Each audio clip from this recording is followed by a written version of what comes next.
Good morning, students. Now this is our literacy skills class, and in this class we will learn about the animals and their babies. Okay, mama animal and their babies. Yes, so this is cat and baby is kitten. Cow and baby called calf. L is silent, calf.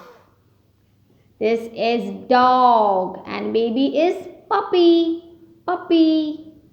Then comes duck, quack quack, duck. So this is duck and baby is duckling, duckling. Goat, goat and baby is kid, kid. Then hen, cluck cluck, hen and hen's baby is chick, chick.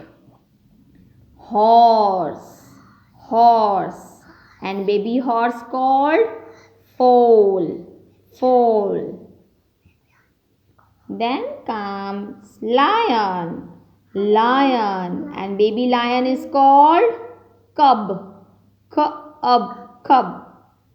Pig, pig, pink color pig and baby pig is called piglet, piglet, piglet. Then the last one is sheep. This is not sheep, this is sheep. Stretch it more, sheep. And the baby sheep is called lamb, lamb, lamb. Okay, so in this way you learn all the names of animals baby and spell it correctly, read correctly. Okay, chalo, bye bye.